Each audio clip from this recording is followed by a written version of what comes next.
moment when a flower is fresh and perfect is a fleeting one and must be one of the most beautiful subjects for a photographer.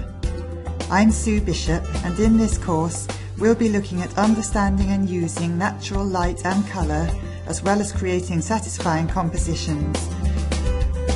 In this lesson we'll look at understanding natural light and how light varies in its direction and quality. We'll explore how to make the best use of light in our photographs.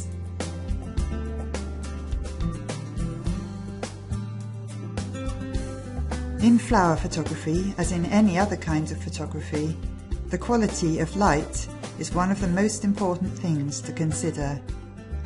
Light is extremely variable. It can be soft and diffused, or hard and bright. It can fall on your flower from above, in front, behind, or from the side, and it can vary in its colour temperature. Although we don't often stop to analyse the different types of light in our day-to-day lives, the quality of the prevailing light when we're taking photographs will significantly affect our images. We can't alter the light conditions when we're photographing outdoors, but at least if we have an understanding of the different types of light and how they behave in a photograph, we'll be able to make the best use of the light which we have. When the sun is shining from a clear blue sky, the light will be hard and directional. Areas lit by the sun will be bright and vivid, while shadow areas can appear dark, almost black.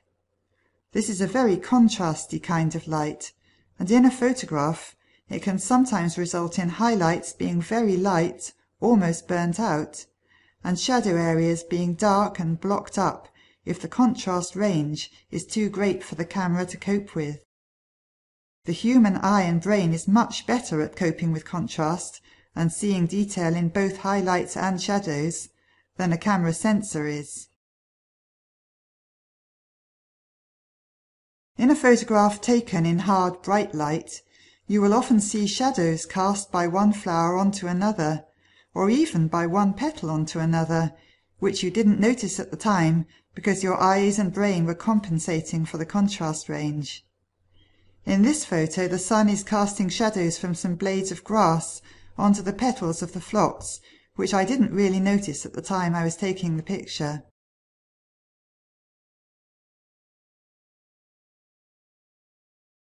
Even if the contrast range is manageable, if the hard light is coming from above or in front of the flower, it will usually be an unflattering light for it. In this picture of a dahlia, the light is coming from directly behind me and falling flat onto the flower. Light from this direction is known as front light. Notice how the petals look almost dusty and the shape and colour of the bloom are not shown to their best advantage. In addition to this, the light is also falling on the foliage behind the flower, which appears rather bright and lurid.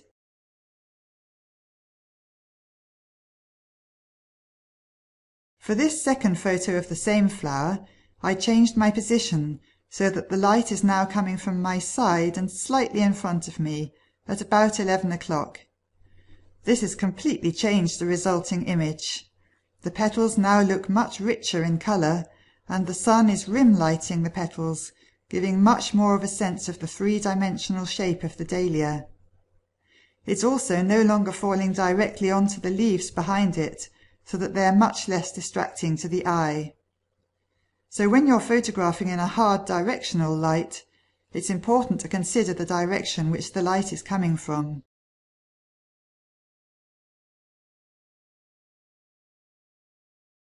We've seen that hard front light is generally not a flattering light for a flower. However, a bright light coming from behind the flower, known as backlighting, can be a different matter. The next pair of photos shows the different effects of front and back lighting. I took this first picture with the sun coming from behind me and falling directly onto the tulips. The effect is not good, revealing all the blemishes and imperfections and making the flowers look rather tired and past their best. For the second photo, I moved to the other side of the flower bed and photograph the same tulips from the opposite direction, looking towards the sun so that the flowers were backlit. This has created an entirely different image. The translucent petals are lit by the backlighting, their colour is enhanced, and instead of noticing the blemishes, we can enjoy the patterns made where the petals overlap.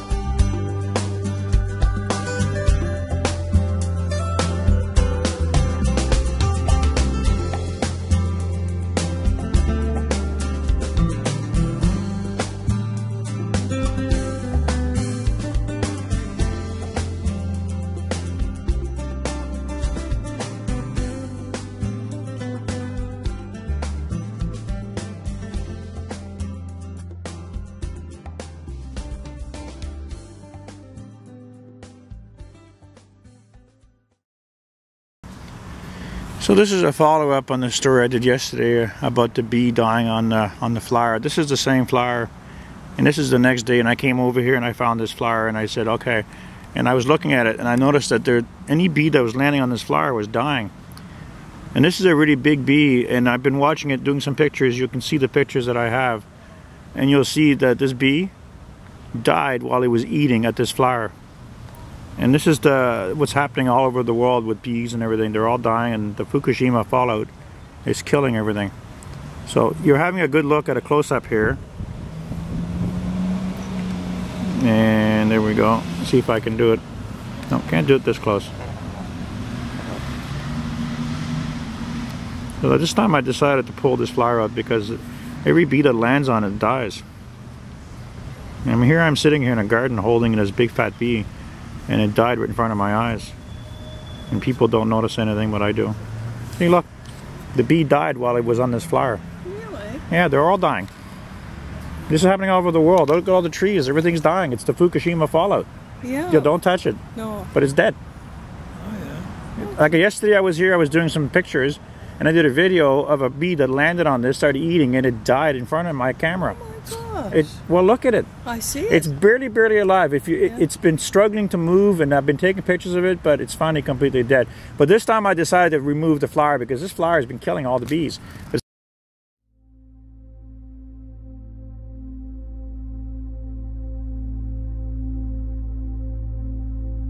Mm.